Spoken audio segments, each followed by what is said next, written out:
Bismillahirrahmanirrahim. Assalamualaikum warahmatullahi wabarakatuh.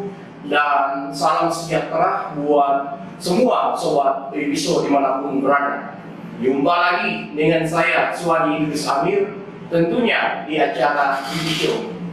Sobat Pipiso, kali ini pada malam hari ini di studio Pipiso telah hadir dua tamu yang akan membedah tema pada malam hari ini yang akan kita diskusikan, yaitu meraba arah politik PDIP di Pilpres 2024. Untuk membedah tema tersebut telah hadir di tengah-tengah kita dua narasumber. Yang pertama saya perkenalkan Direktur Pedoman Data Indonesia, Bapak Sakral Wijaya Saputra, SIP, MTR AP atau Master Ilmu Pemerintahan. Selamat malam. Assalamualaikum warahmatullahi wabarakatuh. Pak Sakral, sehat? Alhamdulillah. Kemudian yang kedua juga telah hadir di tengah-tengah kita Bapak Suwanto Buang SCMM. Beliau adalah Direktur Utama Suara Nasionalis Indonesia atau CNI. Assalamualaikum Pak Suwanto. Waalaikumsalam. Selamat malam. Sehat Pak? Alhamdulillah. Pemirsa Pipiso, nah sesuai dengan tema yang akan kita diskusikan pada malam hari ini, meraba arah politik PDIP di Pilpres 2024. Saya mungkin mulai dari Pak Sakral Wijaya Saputra. Pak Sakral, pemilu serentak apakah menguntungkan PDIP? Karena dari gambaran politik yang saya rekam khususnya 2 tahun terakhir, PDIP lah yang sangat ngotot untuk melaksanakan pemilu serentak itu dengan pemilu kada itu serentak di 2024. Awalnya beberapa partai menginginkan itu mengalir sesuai dengan jadwal 5 tahun yang sudah berjalan selama ini Pak Sakral. Nah, PDIP itu ngotot agar pemilu, yaitu pemilu legislatif dan pilpres itu serentak, kemudian pemilu kada atau pilkada serentak itu dilaksanakan serentak di 2024 walaupun berbeda bulan. Kalau tidak salah versi KPU menginginkan Februari itu dilaksanakan pemilu dan pemilihan presiden. Mendagri masih ngotot di bulan April. Ini belum ada keputusan final apakah itu di Februari atau di April 2024. Tapi kalau soal pilkada serentak tidak ada perubahan dari yang saya pakai sampai hari ini Pak Sakral, tetap di November 2024. Nah pertanyaannya, dengan ngototnya PDIP untuk melaksanakan pemilu secara serentak, nah pertanyaannya, pemilu serentak apakah untungnya PDIP? Silakan Pak Sakral Wijaya Saputra, Ya, Direktur Pedoman Data Indonesia. terima kasih Pak Idir. Show. Assalamualaikum warahmatullahi wabarakatuh. Waalaikumsalam. Selamat malam sahabat Show. Pertama saya ingin berterima kasih kepada Pak Direktur Show karena diberikan kesempatan untuk hadir kembali malam ini.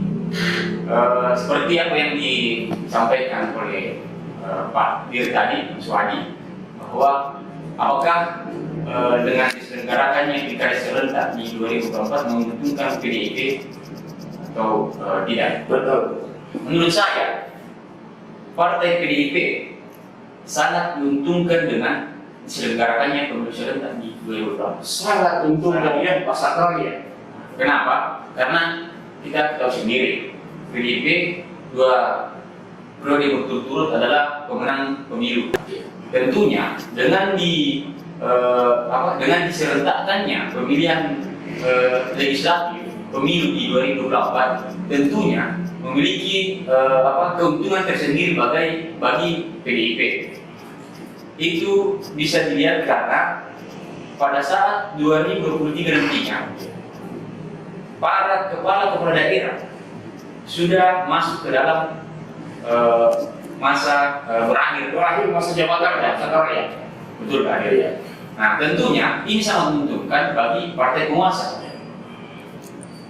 Dengan berakhirnya masa kepala daerah di 2023, tentunya itu menjadi itu menjadi ruang bagi partai penguasa untuk menempatkan pelaksanaan tugas yang tentunya Ini kan bagi partai penguasa. karena penguasa yang menentukan itu ya Pak Sakral. Nah, seperti yang kita ketahui bahwa Presiden sekarang Pak Jokowi itu adalah kader PDIP ya. Tentunya afiliasi untuk mengarah ke sana tentunya ada. Nah, itu dilihat dari semiotik. Bagaimana PDIP adalah salah satu partai yang sangat getol untuk menyukseskan pengajuan pilkada serentak di 2024. Jadi ketika pertanyaan Kak Giri tadi, apakah PDIP diuntungkan dengan diselenggarakannya pemilihan serentak di 2024, tentunya itu sangat menguntungkan PDIP dengan apa yang coba kita saya sampaikan tadi. Nah sekarang ke Pak Suwanto Bua, selain yang disampaikan Pak Sakral, kira-kira faktor apa yang menjadi analisis dari Pak Suwanto sesuai dengan pertanyaan saya, apakah menguntungkan PDIP atau tidak? Bisa saja menurut versi Pak Suwanto Bua itu tidak menguntungkan, atau kalaupun juga menguntungkan, apa-apa lagi tambahan yang menguntungkan PDIP selain yang disampaikan Pak Sakral? Silakan Pak Suwanto Bua. Ya baik, hadir sahabat TV show yang hadir juga di tengah-tengah kita, saudara kita sekarang. Tentunya apa yang dikatakan Pak Sakral tadi itu memang ada benarnya bahwa PDI Perjuangan itu sangat diuntungkan dalam konteks pemilu Serentak ya. akan tetapi perlu diingat bahwa bukan hanya PDI Perjuangan yang diuntungkan. Gitu Pak. PDI Perjuangan adalah partai pemenang pemilu ya.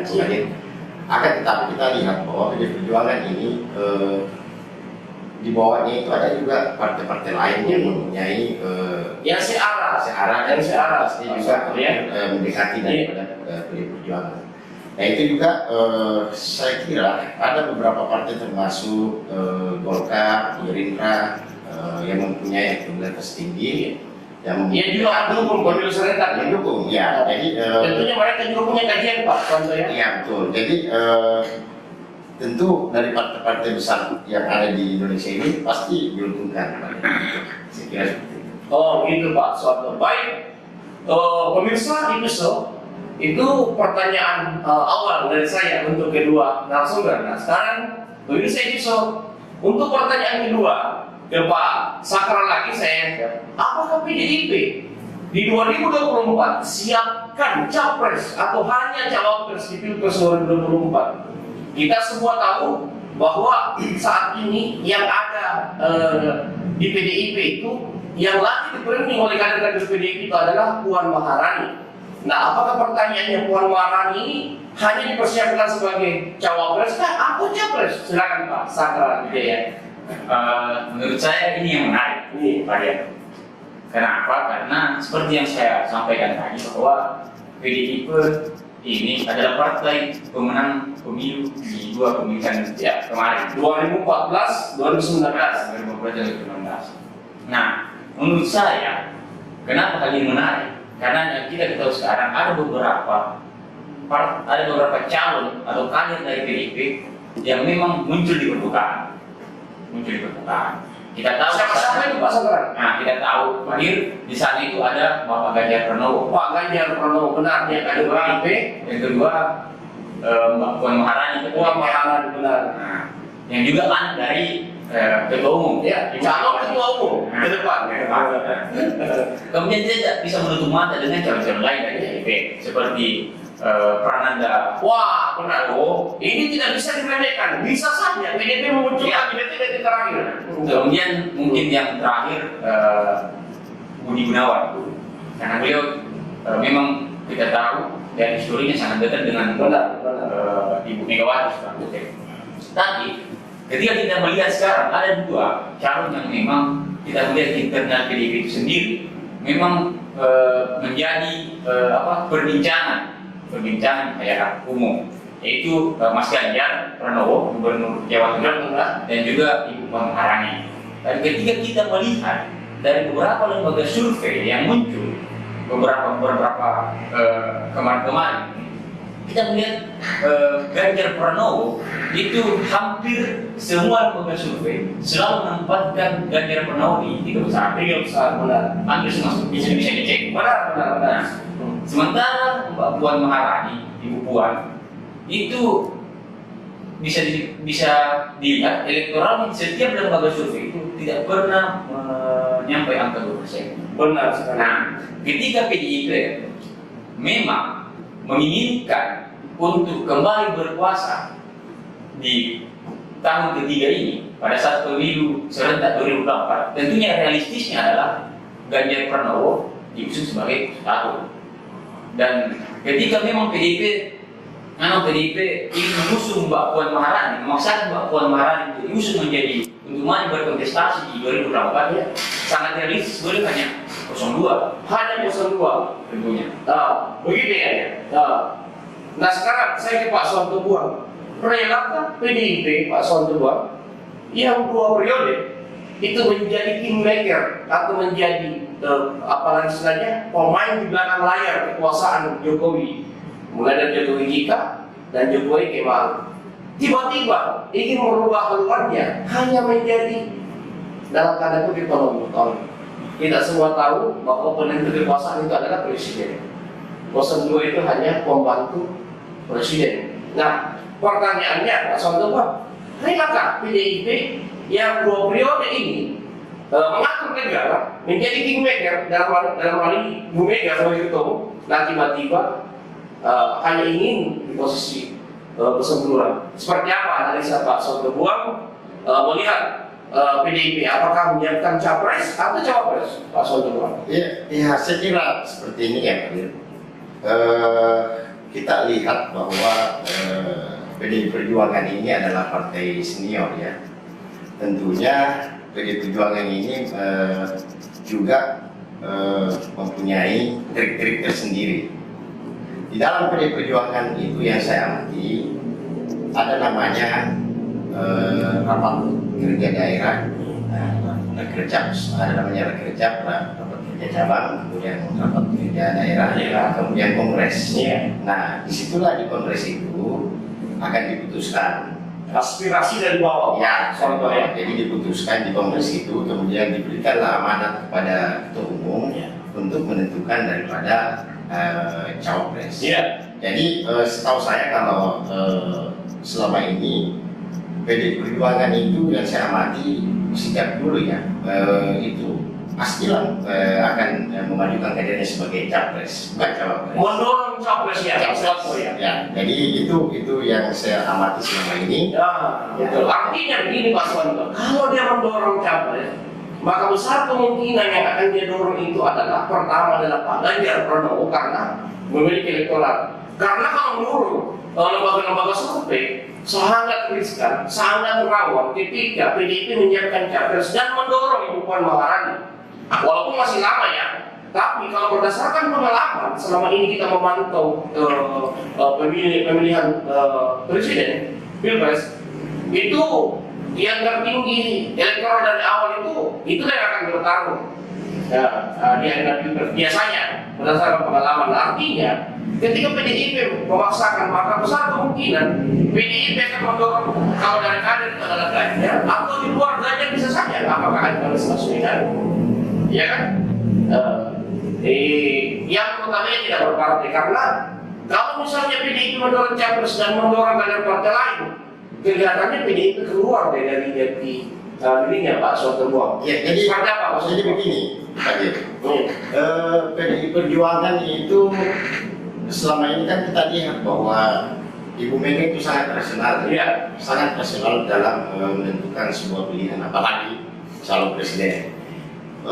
Memang kita lihat selama ini bahwa seperti dikatakan tadi, banyak survei yang memunculkan beberapa nama, termasuk Mas Ganjar ya, dan beliau itu juga adalah kader PDI Perjuangan. Tetapi perlu diingat bahwa di dalam internal PDI Perjuangan itu yang saya amati, itu tentunya ada etika-etika tersendiri gitu. Dan ada memang jalur-jalur yang harus dilewati untuk menentukan sebuah pilihan. Dan saya yakin bahwa siapapun itu nanti untuk yang didorong oleh Ibu Mega atau PDI Perjuangan itu pastilah kader terbaik. Itu pastilah kader terbaik dari PDI Perjuangan. Untuk nama sendiri saya belum bisa katakan bahwa apakah itu Ganjar Pranowo, Gubernur Jawa Tengah ya, atau Ibu Puan Maharani yang Ketua DPR RI. Dan kita harus melihat juga bahwa survei ini kan masih lama, Pak. Masih lama, benar. 2024. Jadi Benar sekali. Masih ada 2 tahun lebih. masih ada kemungkinan yang bisa terjadi. Masih ada kemungkinan. Boleh jadi bukan Ganjar Pranowo, Iya. mungkin di luar daripada itu. Boleh jadi bukan Puan Maharani yang ditentukan oleh PDI Perjuangan. Tetapi yang pastinya bahwa PDI Perjuangan nanti akan menentukan capres. Siapa? Oh, Saya kira seperti iya, itu. iya. Kalau paslon kedua peranannya Prabowo sejauh mana peluangnya menurut Nah itu yang kita yang mas ya, karena ya. Jadi saya tidak mau. Bisa saja keluar Ganjar atau Puan ya. Ya, jadi di dalam PDI Perjuangan itu sendiri yang kita amati ya Pak Dir, memang selalu itu kita lihat bahwa di tahun per tahun berganti presiden ya, kita lihat bahwa memang sangat dinamis di dalam pergantian calon-calonnya. Dulu juga kan kita lihat bahwa ada beberapa calon yang diidolakan sebelum Jokowi yang didorong oleh partai. Tapi akhirnya Termasuk Bu Mega pada saat itu ya. Ibu Mega juga salah satu yang diidolakan untuk maju. Tetapi Kongres pada saat itu melalui Ibu Megawati akhirnya menentukan bahwa Jokowi lah yang akan didorong menjadi calon presiden Dan berhasil. Nah, itu. Nah, baik Pak Sonto Buang, pemirsa episode menarik pembahasan dari 2 narasumber kita. Baik, kita ke pembahasan berikutnya. Sobat episode, terus ikuti channel episode. Nah, pertanyaan berikutnya, Pak Sakral dan Pak Suwanto. Saya ke Pak Sakral dulu. Dari beberapa perkembangan media sosial yang saya pantau dan juga telah muncul beberapa simulasi pasangan yang dimunculkan lembaga-lembaga survei yang sangat menarik untuk kita bedah pada malam hari ini, Pak Sakral dan Pak Suwanto. Nah, kali ini berkaitan dengan tema PDIP. Nah, pertanyaannya saya adalah, kan tadi Pak Sakral menyebut nama Ganjar Pranowo, Puan Maharani, siapa lagi, Prananda Prabowo, kemudian ada Budi Gunawan. Nah, pertanyaannya, di luar kader-kader itu kan ada Prabowo Subianto, ada Anies Baswedan, dan ada Andi Amran Sulaiman di kawasan Indonesia Timur. Saya melihat dari semangat para relawan dan para simpatisan calon-calon itu telah memunculkan pasangan-pasangan yang sangat menarik untuk kita bedah. Pertama, yang sangat sering muncul di media sosial itu pasangan Ganjar Andi Amran Sulaiman. Kemudian ada juga yang tidak kalah yang diinginkan oleh netizen, yaitu Prabowo Puan Maharani. Ada juga yang saya baca di beberapa berita-berita nasional, ada juga yang menginginkan pasangan Anies Baswedan Puan Maharani. Kemudian ada juga yang menginginkan Prananda berpasangan dengan Andi Amran Sulaiman. Nah, pertanyaannya saya kepada Pak Sakral, apakah di antara simulasi pasangan ini, siapa kira-kira yang memungkinkan paling berperan besar dari pasangan-pasangan tersebut yang kemungkinan besar akan dimunculkan oleh PDIP? Ini kan kita meraba ya arah keputusan PDIP. Silakan Pak Sakral. Ya, terima kasih Pak Suhadi. Menurut saya kembali yang saya sepakat dengan Bapak Suwanto Buang bahwa Ibu Megawati itu adalah salah satu ketua umum yang sangat bijak dan rasional. Kita tahu sendiri di mana pada saat pencapresan di 2024 beliau sangat memiliki peluang besar untuk maju bertarung. Tapi karena kerasionalan dari beliau, sehingga beliau melihat peluang dari Bapak Joko Widodo untuk Yusuf. Padahal beliau sebagai pemenang pemilu pada saat itu, beliau memiliki kapasitas untuk menyodorkan dirinya untuk Yusuf. Nah, jadi ketika kita melihat rasionalitas dari Ibu Ketua Umum Megawati, saya rasa memang beliau akan kembali melihat bagaimana survei yang beredar elektoral dari hari ini. Cuman kembali lagi, apakah beliau akan melepaskan suatu hal yang bisa dibilang momen untuk mengendorse anaknya sendiri, yaitu Puan Maharani. Iya. Saya Prananda Prabowo dan Prananda Prabowo. Seperti simulasi yang tadi kita bahas, bahwa Ganjar Pranowo ini memiliki elektoral yang sangat baik, itu terbaca di beberapa lembaga survei yang benar. Semua lembaga survei memposisikan dia 3 besar. Nah, ketika kita menyimulasikan beliau, tentunya kita melihat kekurangannya Ganjar ini apa dulu. Ketika dia semua PDIP, tentunya kekurangan Ganjar Pranowo itu mungkin dari segi pos politik, bahkan mungkin koalisi. Karena PDIP mungkin membutuhkan reaksi. Tentu juga Mas Wahid, bahwasanya PDIP ini membutuhkan teman untuk mengusung calon. Karena beliau tidak bisa mengusung, partai PDIP tidak bisa mengusung calon sendiri.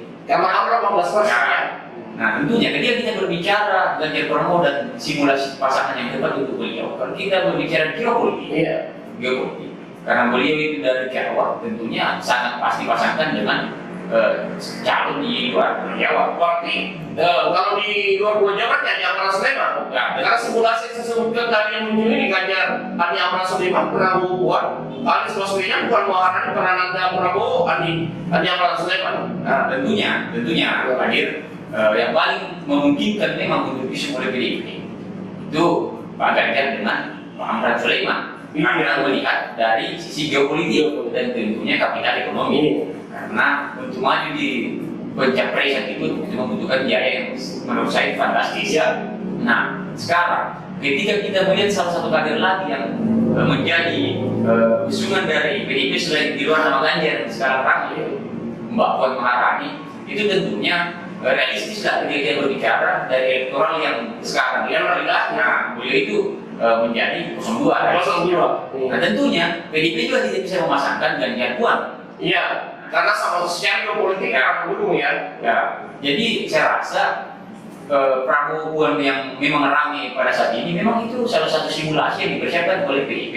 Cuma kembali lagi tadi, apakah PDIP siap untuk merelakan suatu kenyamanan yang telah dirasakan selama berkuasa kemarin untuk menjadi posisi sempurna? Menurut saya itu daripada itu kebijakan menjadi begitu. Menurut saya itu sangat tidak riskan lah. Menurut Mas Akram itu ada kemunduran dari PDIP. Tentunya.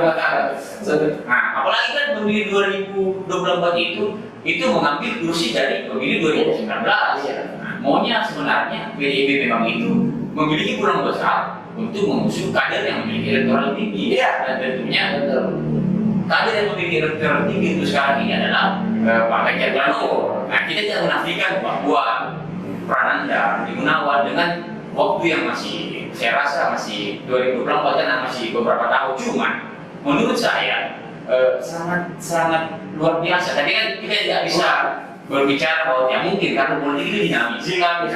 Nah, cuman kalau secara formalnya menurut saya agak sulit untuk memunculkan calon lain di luar 3 calon yang seperti disebutkan oleh Pak Dirki tadi, bahwa Prabowo Subianto, Anies Baswedan dan Pak Ganjar Pranowo. Tapi Pak Dir, tidak bisa kemungkinan pula. Menurut saya menarik apa yang kita sampaikan tadi, bahwa ada peluang juga mungkin Anies Rashid Baswedan dipartnerkan dengan Ibu Puan Maharani. Ada. Kenapa? Karena Anies Baswedan ini bisa dikatakan merepresentasikan antitesa dari partai PDIP. Nah, mungkin ada pemikiran untuk menyatukan kekuatan ini. Saya rasa juga menurut saya itu luar biasa juga. Menyatukan dua polarisasi dua ideologi yang berbeda dari usungan mereka. Nah, jadi menurut saya Ganjar Pranowo ketika dia diusung oleh PDIP, yang paling pas untuk dipasangkan dengan beliau melihat dari segi geopolitik dan segi pendanaan atau kos politik untuk bertarung pilpres, ya tentunya itu salah satunya itu adalah yang paling adalah Pak Amran Sulaiman. Dan ketika kita berbicara Mbak Puan Maharani sebagai kedua, tentunya 2 orang menurut saya berpulang untuk beliau temani berpasangan, yaitu Bapak Prabowo Subianto dengan Gerindra dan Bapak Anies Baswedan dengan kekuatan oposisi yang sekarang memang cenderung kelompok pemilih yang tidak dimiliki PDIP ya. Cenderung itu kelompok oposisi yang memang selama ini berseberangan dengan PDIP atau kekuasaan sekarang itu cenderung itu lari-larinya ke Anies Baswedan. Seperti itu. Terima kasih Pak Sakar. Pak Soeharto Buang. Nah, saya mau mengkhususkan pada sosok Prananda Prabowo. Ini kan sebenarnya adalah putra mahkota yang tersembunyi. Sebenarnya ini kan momentum sebenarnya Prananda ini Pak Soeharto dimunculkan oleh PDIP. Kenapa saya katakan momentum? Karena saudarinya yaitu Mbak Puan Maharani itu sudah diuji karena dia sudah memegang jabatan strategis selama ini pertama jadi menteri. Saat ini dia adalah ketua DPR, tapi elektoralnya juga belum naik juga. Artinya begini, kalau berdasarkan pengalaman kita Pak Soeharto, artinya memang publik masih meragukan seseorang Puan untuk dipersiapkan PDIP menjadi pemimpin bangsa ini, dalam hal ini menjadi presiden di lain. Nah tentu menurut saya ini kan momentum seorang Prananda Prabowo Pak Soeharto itu dimunculkan. Nah pertanyaannya, kok tidak dimunculkan sampai hari ini? Padahal modal PDIP itu ada dua. Pertama, dia pemenang pemilu, dia hanya membutuhkan satu partai saja berkoalisi sudah bisa mengusung calon. Yang kedua, PDIP ini memiliki basis yang real, semua orang pasti sepakat dengan itu. Nah kemudian kalau misalnya ada sosok seorang Andi Amran Sulaiman yang menurut Pak Sakar adalah sosok yang kuat kapital ekonominya, dia memiliki grup yang memiliki kekuatan ekonomi yang sangat kuat, kekuatan finansial yang sangat kuat untuk bisa menopang capres kalau dia jadi cawapres. Kenapa PDIP tidak memaksakan saja Prananda Prabowo, Andi Amran Sulaiman? Kan masih ada waktu untuk memerangi ini Pak Soeharto. Menurut Pak Soeharto, selain misalnya menganalisa tentang peluang ini, juga mungkin ada saran-saran untuk PDIP terkait itu. Silakan Pak Soeharto. Ya, jadi ini menarik ya. Jadi memang di dalam PDIP Perjuangan ini itu ada beberapa kader yang punya potensi, termasuk Mas Prananda ya. Akan tetapi perlu diingat bahwa kembali lagi bahwa di dalam PDIP Perjuangan itu ada kebiasaan tersendiri untuk menentukan seorang calon. Misalnya itu kan biasanya dari bawah, misalnya Rakerda dan Kongres. Dan itu keputusan yang tertinggi itu adalah di Kongres PDIP Perjuangan. Itu di dalam amanat Kongres itu saya katakan tadi itu akan diberikan mandat kepada ketua umum, kemudian untuk menentukan langkah-langkah selanjutnya untuk capres ke depan. Terkait bahwa Mas Prananda Prabowo ini ingin disandingkan dengan salah satu putra daerah dari kawasan timur Indonesia itu Pak Amran Sulaiman, saya kira tidak ada masalah. Saya kira semuanya itu bisa terjadi dalam dunia politik, dan hampir dikatakan bahwa Mas Prananda ini juga kan salah satu kader yang punya potensi luar biasa di dataran Jawa gitu. Pak Soeharto, saya potong sedikit Pak Soeharto. Ya. Kalau seandainya PDIP memunculkan Prananda di awal tahun 2022, masih potensi kan dia mengejar elektoral dari Ganjar Pranowo? Semua dalam dunia politik itu semuanya bisa terjadi. Saya kira Mas Prananda ini juga kan kader terbaik PDIP Perjuangan yang punya potensi yang sangat luar biasa menurut saya. Memang untuk hari ini karena kebetulan beliau tidak memegang jabatan atau posisi apa-apa di dalam struktural pemerintahan maupun di mana saja, tetapi Mas Prananda ini di internal partai PDIP Perjuangan itu sangat kuat loh. Itu yang perlu kita ingat. Dan kalau dikatakan bahwa dia bisa mengejar atau tidak mengejar di nanti ke depannya, saya kira itu kan tergantung bagaimana model sebenarnya bukan hanya ke depan, tapi sejak dari kemarin. Dan kalau misalnya kalau bisa Pak Soeharto menggambarkan ke publik, ke pemirsa itu show, kira-kira faksi-faksi yang kecenderungannya ke Prananda itu siapa-siapa saja yang ada di kubu PDIP, karena kita semua tahu bahwa dalam satu partai itu kan tidak mungkin 100% mereka seide, seirama dalam menginginkan atau mendukung seorang figur. Menurut Pak Suwanto Buang, memang ada faksi-faksi yang menginginkan Prananda sejak dari kemarin, atau sampai hari ini tidak ada, belum ada faksi-faksi itu yang murni ingin menginginkan Prananda. Karena saya meraba-raba kelihatannya Pak Suwanto Buang, kayaknya ada faksi-faksi deh, kelihatannya. Nah, biar kalau Pak Suwanto Buang yang mulai berdasarkan pengamatannya, silakan Pak. Jadi begini Pak Dir, yang saya amati untuk di PD Perjuangan ini, PD Perjuangan itu adalah partai besar dan sudah punya kredibilitas yang tinggi dan sangat berpengalaman. Yang saya lihat di PD Perjuangan itu, mereka itu mempunyai kader yang sangat militan. Jadi kalau berbicara tentang faksi atau pilihan-pilihan di dalamnya itu, saya kira kembali lagi kepada kongres seperti itu. Dan semuanya saya lihat di PD Perjuangan yang saya amati ini, semuanya itu pasti akan ikut kepada apa yang dikatakan kongres itu tadi. Dan yakinlah Pak Dir, kalau sudah diputuskan dalam suatu keputusan di PD Perjuangan, maka semua kader pasti akan ikut. Karena kita lihat kan bagaimana PD Perjuangan kaderannya. PD Perjuangan itu militansinya sangat kuat untuk kader-kadernya di seluruh Indonesia yang saya amati. Kenapa PD Perjuangan sampai hari ini bisa bertahan? Karena mempunyai kader-kader yang militan. Yang militan dan Ya, jadi kalau berbicara tentang ada gerakan-gerakan tambahan di dalam atau faksi-faksi di dalam internal partai, saya kira kalau di PD Perjuangan agak susah Pak. Dan memang agak susah saya lihat. Yang saya amati.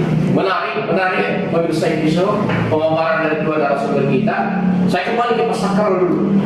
Pak Sakral, apa menurut Pak Sakral, Megawati itu masih seampuh sebelum-sebelumnya dalam menentukan pilihan-pilihan di PDIP? Apakah mungkin Jokowi bisa mengintervensi Megawati? Contoh misalnya, Megawati ngotot mendorong anaknya Puan Maharani atau Prananda, sementara Jokowi menginginkan Ganjar Pranowo. Apakah memungkinkan keinginan Jokowi, misalnya menginginkan keinginan Jokowi untuk menginginkan Ganjar, itu bisa mempengaruhi keputusan Megawati? Ataukah memang Jokowi pun tidak mampu mengintervensi Megawati dalam menentukan sikap di Pilpres 2024? Itu Pak Sakral. Nah, jadi ketika kita berbicara masalah seampuh mana Jokowi ketika dia menyodorkan satu calon dan itu diiyakan oleh Ibu Megawati, saya rasa tentunya kembali lagi melihat dinamika politik yang akan berlangsung ke depan. Saya agak sedikit berbeda dengan Pak Suwanto ya Pak. Ya, tidak apa-apa. Kenapa? Iya. Karena menurut saya ini menjadi bola panas yang akan kembali lagi ke Megawati nantinya. Bagaimanapun partai politik melakukan masukan dari bawah, dari akar rumput, grassroots, dari kader, tetap saja di PDIP Perjuangan setahu saya itu selalu ketika menentukan calon-calon presiden dan gubernur, menurut saya, kalau saya tidak salah ya, itu kembali ke Ibu Ketua Umum Megawati. Karena memang untuk calon gubernur di daerah-daerah yang memang memiliki basis suara yang besar dan tentunya juga di presiden itu memang sangat fundamental bagi PDI Perjuangan. Kita ketahui sendiri bahwa PDI Perjuangan ini tentunya akan sangat riskan, Pak Dir, ketika dia tidak mengusung Ganjar Pranowo di Pilpres 2024. Bahaya ya, sangat terang. Kenapa? Karena dia berhadapan dengan dua mungkin calon yang memiliki elektoral dua ya. Jadi begini, Pak Dir. Ketika PDI Perjuangan tidak mengusung Ganjar Pranowo di Pilpres 2024 nantinya, saya rasa banyak partai-partai yang akan mencoba mengambil Ganjar Pranowo. Boleh Ganjar ya. Kenapa? Karena Ganjar Pranowo ini menurut saya adalah salah satu figur yang seksi di 2024 nantinya. Di luar dari Anies Baswedan. Dan tentunya kalau Prabowo kita tahu, itu kan sudah dari itu memang memiliki elektoral yang bagus dan stagnan menurut saya. Jadi Ibu Megawati ketika dia tidak mengusung Ganjar Pranowo nantinya itu akan berpengaruh terhadap perolehan PDIP di 2024. Karena kita tahu sendiri di dalam pilkada serentak, pilkada serentak itu sangat berpengaruh yang namanya efek ekor jas calon yang diusung. Ketika Ibu Megawati mengusung anaknya, yang realistis saya katakan tadi hanya sebagai 02, yang ketiga yang diusung adalah Ibu Puan Maharani. Paket ideal yang akan dipaketkan dengan beliau adalah Anies Baswedan dan Prabowo. Tidak menutup kemungkinan. Iya benar. Dan kayaknya berat kalau lari dari program ini ya. Nah, tentunya akan terbentuk sebuah faksi-faksi di PDI Perjuangan. Contoh, PDI Perjuangan Jawa Tengah. Yang seperti kita lihat ada berita kemarin di mana Ganjar Pranowo tidak diundang di suatu acara di Jawa Tengah, dan itu terjadi perlawanan walaupun tidak terlalu nampak dari kader-kader PDIP. Iya. Jawa Tengah. Iya, Jawa Tengah. Yang pro Ganjar, yang pro Ganjar. Nah, ini akan artinya ada faksi-faksi dong di PDIP. Ada Megawati menentukan sikap. Ada ya.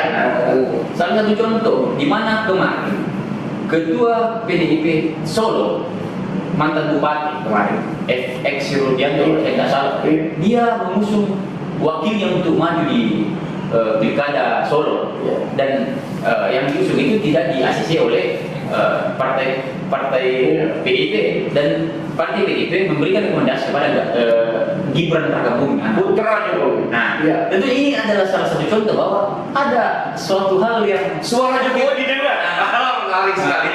mungkin berbeda. Jadi menurut saya memang ketika dipaksakan untuk menyodorkan Puan Maharani untuk menjadi wakil contoh Prabowo atau Anies Baswedan, tentunya ada kader-kader PDIP yang akan mengikut kepada Ganjar Pranowo. Artinya PDIP potensi pecah. Tentunya Ketika misalnya Ganjar ini itu tidak diusung PDIP dan diusung partai lain, pasangan. kemungkinan. Menarik sekali kemungkinan. Karena apa? Karena kita yang katakan bahwa Jokowi ini dia itu begitu untuk depan. Kita tahu bahwa beliau telah mulai membranding atau menciptakan generasi politik di Jawa Tengah. Nah, yang diambil alih oleh Gibran Rakabuming. Tentunya Gibran Rakabuming tidak mungkin hanya akan step di wali kota saja. Tentunya dia akan mencoba untuk naik kelas nantinya. Nah, ketika Ganjar Pranowo menjadi presiden, itu sangat memungkinkan Gibran Rakabuming untuk naik kelas menjadi gubernur di Jawa Tengah. Wah, begitu Pak Sakral ya? Iya, menarik sekali. Pemirsa Ibu Show, dari analisis dari Pak Sakral Wijaya Saputra, Pak Suwanto, penutup ya. Pak Suwanto, menurut Pak Suwanto seberapa besar efek negatifnya bagi PDIP ketika Ganjar lompat partai? Ya, jadi seperti ini ya Hadir Pak Sakral, bahwa jadi Perjuangan ini itu bukan partai yang baru kemarin sore terkait bahwa ada kader-kader yang akan lompat partai lah, apalah dan sebagainya. Saya pikir ini kan saya sudah katakan tadi bahwa kader-kader PDI Perjuangan itu semuanya militan yang saya amati. Dan perlu diingat bahwa ketika itu terjadi, misalnya ada gerakan-gerakan seperti itu kan biasa dalam dunia politik.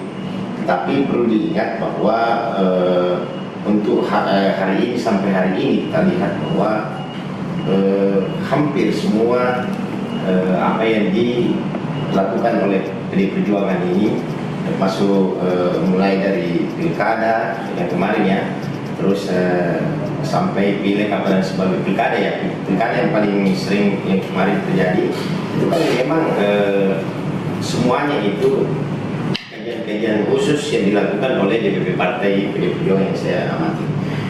Dan kalaupun misalnya Ada efeknya? ada efeknya di Jika Ganjar tidak partai, jika ya saya kira untuk saya katakan bahwa Ganjar akan pindah partai untuk sampai hari ini Mas Ganjar kan belum ada yang seperti itu. nah maksud saya begini Pak Suwanto. Iya. Ini kan kita meraba arah politik PDIP. Kita tidak mengatakan itu sudah pindah partai Pak Suwanto. Maksud saya, Kalau seandainya PDIP mengusung Puan Maharani, kan otomatis berarti bukan Ganjar. Nah, tidak mungkin. Saya sangat yakin Pak Suwanto, Ganjar pasti maju lewat partai lain. Ya, kenapa? Karena dia sudah on the track. Artinya sekarang dia sudah bergerak kencang. Nah, itu sama Pak Suwanto. Kalau hal seperti itu terjadi, seberapa besar efeknya kepada PDIP? Apakah basis-basis PDIP selama ini yang ada di Jawa Tengah itu berpotensi pecah dan merugikan Puan Maharani ketika misalnya anggaplah Puan Maharani diusung Prabowo Puangka atau Anies Baswedan Puangka Pak Suwanto, dan anggaplah Ganjar diusung Partai Islamka atau Partai Golkar atau Nasdem atau PKS. Nah, seperti itu Pak Suwanto. Seberapa besar efeknya menurut kacamata? Kalau berbicara tentang kekuatan PDIP, ya saya sepakat. Tetapi kan tentu hal-hal yang lain itu perlu kita bedah, Pak Suwanto. Ya, jadi ini kan kita berbicara misal ya, kalau misalnya Mas Ganjar itu tidak jadi diusung oleh PDI Perjuangan, kemudian diusung oleh partai lain, saya rasa itu memang sangat berdampak juga untuk PDI Perjuangan. Namun perlu diketahui bahwa apa yang kita analisa ini itu kan hanya sebatas pemikiran-pemikiran awal kita bahwa Mas Ganjar ini tidak didukung ya sama PDI Perjuangan. Tapi kalau menurut pengamatan saya kira Mas Ganjar itu akan didukung kalau misalnya memang dia punya elektabilitas elektoral memadai untuk diusung. Kalaupun misalnya memang Puan Maharani di bawah daripada Ganjar, saya kira kan PDI Perjuangan dari awal kita katakan bahwa konsisten, sangat rasional dalam memilih daripada cawapres atau capresnya. Saya kira seperti itu. Iya. Jadi kalau simulasi bahwa misalnya Puan Maharani itu wakil, saya kira kalau sampai hari ini belum pernah kita dengar bahwa PDI Perjuangan itu, apalagi partai pemenang pemilu itu menampilkan wakil Pak dia. Saya kira seperti itu. Pasti PDI Perjuangan ke depannya akan menampilkan calon presiden. Kalau wakil, apalagi mendampingi Anies Baswedan, saya kira sangat kecil kemungkinannya. Kalau misalnya Mas Ganjar kemudian harus tidak diusung oleh PDI Perjuangan, kemudian keluar diusung oleh partai lain, ya tentunya kan pasti disinilah pertaruhan yang sangat sulit untuk PDI Perjuangan ke depannya. Saya kira seperti itu, dan sangat merugikan kalau misalnya itu terjadi. Oke, Ya. pemirsa episode, demikianlah tadi pemaparan analisis kedua narasumber kita pada malam hari ini. Menarik sekali yang telah dipaparkan analisis dari Bapak Satriwan Wijaya Saputra, Direktur Utama Pedoman Data Indonesia, dan Bapak Suwanto Buang, Direktur Suara Nasionalis Indonesia SNI. Demikian diskusi kita pada malam hari ini, pemirsa episode. Jangan pernah bosan melihat channel dan acara episode. Semoga Sobat Episode sehat selalu dan aktivitasnya dimudahkan. Akhir kata dari saya, Suhadi Samir. Terima kasih. Assalamualaikum warahmatullahi wabarakatuh. Waalaikumsalam.